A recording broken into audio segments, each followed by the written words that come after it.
Assoyez-vous un peu. Ça sera pas long.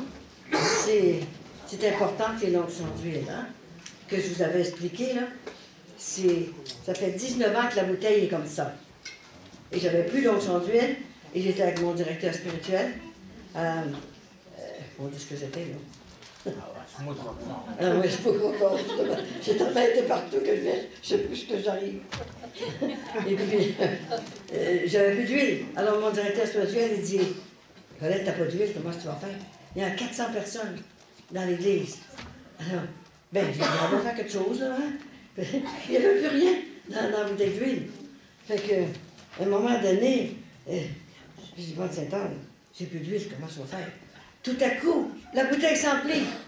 Comme ça, 3/4. Et ça fait 19 ans qu'elle est comme ça. Ça vient directement du ciel. Vous pouvez applaudir. Et c'est ça que je vais vous mettre sur le front. Et ça fait des miracles, c'est tout. Et j'ai jamais empli la bouteille. Le directeur de Saint-Anne-de-Beaupré, comme ça, vous venez plus acheter d'huile. Alors, j'ai pas besoin de l'acheter, je l'ai gratuitement, directement du ciel. Alors, il n'en revenait pas, il dit, mettez-moi ça tout de suite. C'est mon interprète, le directeur, là-bas, quand je vais à Saint-Anne-de-Beaupré, il vient m'interpréter en anglais, parce que je reçois beaucoup de gens, des Américains, hein. Et puis, ils veulent l'onction d'huile, et puis ils veulent entendre parler ce que j'ai à dire aussi. Après ça, bon, on a la misère à les envoyer, ils ne veulent pas s'en aller. Et un jour, je mettais ça, ma statue de Sainte-Anne, que maman m'a donnée sur l'île de la mort, je la mettais dans ma sacoche. Bon, je la traînais partout, là, comme ça. Fait qu'à un moment donné, je partais justement pour Manitoba, je pense, cette place-là, là, dans l'ouest. Au Mahon, Nebraska. Mahon, Nebraska aussi. Et tout, j'ai plus de place. Mais j'ai dit, grand-maman Sainte-Anne, je peux plus te mettre dans ma sacoche. Qu'est-ce que je vais faire? Fait qu'imaginez, tout à coup, Vincent est allé préparer le char, et puis il rentre et il dit, Colette, es-tu prête, là? Oui, je suis prête, là. Hein? Tout à coup, j'entends un bruit dans ma chambre de lavage, juste à côté de ma cuisine, là. Mais j'ai dit, qu'est-ce qui a fait ça, ce bruit-là? Fait que grand-maman commence à me parler. Tu n'es plus capable de me mettre dans ta sacoche? Je suis trop grosse. Mais vous savez ce qu'elle fait? Elle me tire une petite ceinture de main, ça fait un bruit, bang la tête. Là, elle dit, est-ce que je suis assez petite pour que tu m'apportes tout le temps dans ta sacoche? Pas des menteries, je vous compte là, hein? J'ai peut-être bien des défauts, mais je ne suis pas menteuse. Et une petite, elle est assez petite pour que tu m'apportes. Alors, elle est toujours avec moi. Je la laisse pas, je la mets dans ma poche. Même pas dans ma sacoche, dans ma poche. Ça ne dérange pas. Il y aurait eu des choses, il y aurait eu tellement de choses encore, mais je vous dis le principal. Et là, vous allez avoir chacun un beau cadeau. Anna, est-ce que tu peux venir, Anna? Et là, viens-t'en. Tu as été choisie. Tu as été choisie par Saint-Anne. Je voudrais finir ce que j'ai commencé.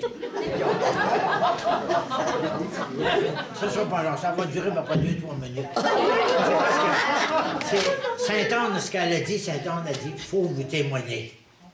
Puis là, je veux vous témoigner ce qui est arrivé quand la deuxième fois, quand elle a parlé à l'église Saint-Jean-Baptiste de New York. On partait de la Floride, puis elle avait sa date, c'était le 3 mars. Il fallait qu'elle parle à 3 heures d'après-midi à New York, le 3 mars. Mais le jeudi, là, on se préparait pour partir de la Floride. Mon année, il y a un communiqué spécial. Tempête d'hiver que jamais vu, qui ne s'est jamais vu à New York depuis 50 ans. Prévu pour le dimanche après-midi. Ça fait que là, nous autres, on prend le char pour s'en venir. Puis là, je dis à Saint-Anne, je dis, est-ce qu'on a bien entendu une tempête du siècle à New York pour le dimanche? Puis là, j'ai dit, Colette s'en va parler là, à tes petits-enfants. J'ai dit, c'est impossible, il faut qu'il y ait du changement. Ça fait que là, nous autres, on a 10 chapelets. Puis moi, en disant le chapelet, je dis à Saint-Anne, devant New York, pousse les nuages dans l'océan. Pousse les nuages avant l'océan, parce que là, je dis, il n'y aura pas de monde, parce que la première fois qu'on est allé, il y avait 1000 personnes dans l'église Saint-Jean-Baptiste. 1000 personnes. Puis le curé avait invité la plus grande cantatrice de l'Opéra de New York pour chanter l'Ave Maria de Schubert. Puis l'organiste faisait jouer l'orgue tellement que les murs n'en shakeaient comme ça. Ah, c'était extraordinaire. Je vous dire même, le frisson nous passait à la grandeur du corps. Puis là, j'ai dit, personne ne va pouvoir l'entendre s'il y a une tempête. Ça fait que nous autres, on s'est emmenés, puis on a prié. On a dit 3 chapelets par jour, ça nous a pris 2 jours. Puis là, on est arrivé au New Jersey à 3 heures de l'après-midi, le samedi après-midi. Puis là, à la télévision, on voyait les charrues qui pétaient la neige, des films qui avaient déjà passé. Hein? Puis là, il annonçait ça pour le dimanche après-midi. La tempête était censée commencer à 11 heures le dimanche midi. Ça fait que là, nous autres, on ne dit pas un mot, mais on prie. Le lendemain, à 11 heures, on se prépare pour partir pour s'aller à New York, puis il faisait un beau soleil. Puis là, on traverse le pont George Washington, puis on s'en va à l'église Saint-Jean-Baptiste. On arrive là, comme d'habitude, on n'a jamais manqué notre coup, un stationnement juste en avant de l'église. On stationne là, pas encore un brin de neige, plus beau soleil. Puis là, on arrive dans l'église, on rentre, c'était à 3h moins quart. Puis là, je demande au curé, puis j'ai dit, est-ce que je peux dire le chapelet de Saint-Anne? Ça fait que là, je m'installe au lutrin, puis je dis le chapelet de Saint-Anne en anglais. Puis là, à 3h, il y avait à peu près 50 personnes dans l'église. J'ai dit, on va faire un capot aujourd'hui. Hein? J'ai dit Saint-Anne. Mais on allait, le métro a arrêté. Il y a eu environ 700 personnes dans l'église. 700 personnes. Quand le métro s'est arrêté, puis là, j'ai vu rentrer ça par les 4 portes qu'il y avait. Ça rentrait, vous savez, j'ai jamais vu ça. Dans l'espace du chapelet de Saint-Anne, ça a duré à peu près 5-6 minutes, 10 minutes environ. Ben, l'église s'est emplie. Après ça, là, les pères cherchaient des confesseurs parce que les gens voulaient aller à la confesse. Puis tout ça. Ça fait que finalement, on a fini de sortir de l'église, c'était 7 heures le soir. Pas un brin de neige dans New York. On s'en va souper. Puis on arrive au New Jersey, où il y a 9 heures. À peine si l'asphalte était blanchi, c'est tout ce qu'il y avait. Puis le lendemain, les autres, le vendredi, ils avaient annoncé toutes les écoles fermées pour New York, le lundi puis le mardi. Là, les écoles ouvraient seulement que le mercredi. Puis là, le lundi soir, le type qui annonçait les nouvelles, c'était un type de Toronto, mais qui était à New York, pour la NBC. Là, il dit, coudonc, il dit au météorologiste, la tempête de neige que vous avez prédit, comment ça se fait que ça il dit, je ne comprends absolument rien ce qui est arrivé. Il dit, à Philadelphie, il a tombé 2 pieds de neige. Puis nous autres, on a eu un téléphone de Boston, parce que ce qu'on restait, avait une fille qui restait à Boston. C'était un embouteillage terrible, et il ne voyait plus les autos dans New York. Dans Boston, il avait tombé 2 pieds de neige à Boston. Puis là, on ne comprend pas ce qui s'est passé. New York a été complètement exempté. Fait que là, nous autres, on ne les a pas téléphonés pour le dire. Mais nous, on savait la raison. On savait la raison. Après ça, ce que je vous ai oublié pour me dire de vous dire, c'est comment est-ce que New York ont connu Sainte-Anne. New York ont connu Sainte-Anne en 1892. Parce que Sainte-Anne de Beaupré avait demandé à Louis XIII, à Léon XIII, qui était pape dans ce temps-là, d'envoyer une relique de Sainte-Anne, un signe à Sainte-Anne de Beaupré. Parce qu'elle avait été nommée cathédrale là-bas, la Sainte-Anne de Beaupré. Ça fait que là, vois-tu, Monseigneur Paradis de Trois-Rivières, il se trouvait à Rome dans ce temps-là. Ça fait que là, ils sont partis, ils sont allés à Saint-Jean-de-Latran, puis ils ont allé chercher une relique insigne de Sainte-Anne. Puis lui, il l'a emmené par bateau à New York, parce que dans ce temps-là, il n'y avait pas d'avion, c'était des bateaux. Hein? Fait que là, ils ont arrivé à New York. Puis là, à New York, il est arrivé là le 1er mai. Fait que là, le dimanche, ils ont demandé la permission à l'évêque de faire vénérer la relique de Sainte-Anne. Ça fait qu'ils ont dit oui, il a dit à 3 heures le dimanche après-midi, il faut la vénérer. Ça fait que là, ils ont fait vénérer la relique, puis la deuxième personne qui est arrivée a fait une crise d'épilepsie. Puis là, elle avait toute la broue à bouche, puis tout ça, mais le prêtre, le curé, il a mis la relique, il a touché la relique au front, puis instantanément, l'homme, c'est un gars de pas une trentaine d'années, il a été complètement guéri. Puis là, ça a fait une traînée de poudre. En tout cas, il devait rester là 3 jours, puis il est resté 3 semaines, la veille de Trois-Rivières, à faire vénérer la relique à tous les jours, de 7 h du matin à 7 h le soir. Pendant 3 semaines, il a passé 250 000 personnes. Le père nous disait, il y avait une queue à droite puis une queue à gauche qui avait 1 kilomètre de longueur. Puis là, beau temps, mauvais temps, les gens venaient, les trains venaient de la Californie, de Washington, d'ici, puis de Washington, d'Oregon, puis pour venir vénérer la relique. Puis il y a eu des milliers puis des milliers de guérisons puis de conversions.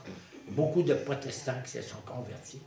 Puis c'est pour ça qu'à New York, les États-Unis, vous connaissent Saint-Anne, puis c'est depuis ce temps-là qu'ils viennent à Saint-Anne-de-Beaupré par des 8, 10, 15, 20 autobus. Hein? Puis je leur parle dans l'auberge. Puis nous autres, Colette lui parle dans l'auberge. Puis l'année passée, c'était la même chose, ça a duré 3 jours. Puis, des centaines de personnes qui sont passées, des autobus complets. C'est en anglais. C'est ça que je voulais vous dire. C'est le recteur qui m'a interprété. Parce que ça, c'est un témoignage. C'est un témoignage que Saint-Anne aime à se faire rappeler parce que c'est une personne Saint-Anne est une personne extrêmement forte. Mais elle, tout ce qu'elle veut, elle veut qu'on témoigne de ce qu'on arrive. Puis demain après-midi, il va y avoir préparez-vous, il va y avoir avant le chapelet de la miséricorde, ça va être un témoignage de ce que vous avez reçu. Demain après-midi, ceux qui ont des témoignages, entre 1h et 3h. Entre 1h30 et 3h. Il faut vous témoigner. Il faut vous témoigner de ce que vous avez reçu. Puis là, à ce soir, je demanderai à tous les gens qui restent à Ottawa de passer les premiers. Puis ceux qui restent couchés ici, là, qui attendent que des autres. Puis ici, vous n'avez pas d'affaire à sortir. Mais les gens qui sont loin en dehors, là, pour avoir l'onction de Saint-Anne, ben, qui passent les premiers. Hein? Soyez généreux pour ça. Ceux qui restent ici, à Plantagenet, ben, vous passerez avant les autres qui couchent dans la maison. Ça fait que là, vous êtes d'accord avec ça? Oui. Moi, là, je suis correct. Là, mais tantôt, j'ai eu une faiblesse. Hein. Je vous dirais bien franchement, là, même si on ne travaille pas fort, c'est des journées fatigantes. C'est des journées fatigantes. Hein. Mais là, je me suis reposé, je me suis assis un peu. Et là, je suis correct. Moi, je vais vous donner des reliques. Les reliques sont. Il y en a 5 par petit paquet. Il y en a 5 par petit paquet. Puis là, vous allez les faire plastifier ou vous allez lui mettre un scotch tape. Mais si vous avez si vous avez une maladie, quelque chose de même, un cancer, collez-le sur la peau, la face. Il y a beaucoup de guérisons. Après ça, il y a beaucoup de guérisons qui sont faites. C'est pas comme les médailles de Saint-Anne, mais ça, c'est une relique. C'est une relique qu'elle a reçue en 1992, 93 sur la table. C'est une relique qu'elle a reçue. Une vraie relique en or. De Saint-Anne. Je ne peux pas la traîner parce que j'ai peur de la perdre. Hein. Alors, elle a dit, fais faire des petites photos comme ça. Et puis, j'ai ma photo à moi là-dedans. Là. Et puis, je vous en ai mis 5. Si vous avez une douleur à quelque part, mettez-le sur la douleur. Mais si vous ne les plastiquez pas, mettez du collant transparent autour parce que la photo va partir à l'humidité du corps. Hein? Et vous l'enleverez quand ça sera le temps. Il y avait des femmes qui étaient stériles, qui voulaient avoir des enfants, puis il n'y avait pas d'enfants. Bon, c'est 6 mois qui est stérile, l'homme avait la femme. Il venait me voir pour avoir un bébé. Et j'ai dit à l'homme, mets-toi en dessous du nombril, là. C'est peut-être toi qui n'est pas correct. Et puis la femme, mets-toi au-dessus du nombril. Là, au-dessus des bébés, on a 45 bébés dans le lit. Seulement qu'avec la relique. C'est un moment de l'humour. C'est intéressant. On va donner un joli. Je vais lui expliquer. On va lui dire en même temps. Juste une. Ben oui, je sais. C'est peut-être mieux la ici. Je cherche.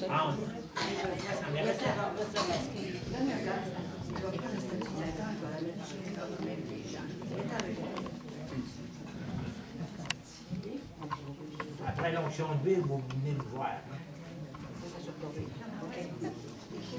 Alors, c'est quelque chose de grand, de plus grand qu'on pense. Approchez-vous plus par ici. Puis restez, déposez pas la première rangée. Bon.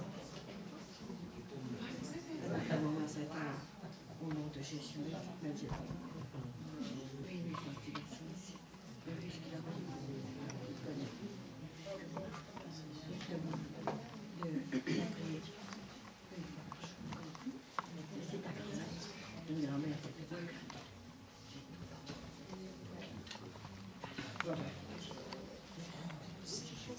couple ensemble.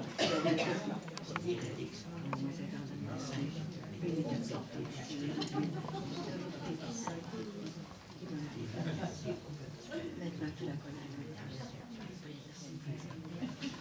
Elle est miraculeuse.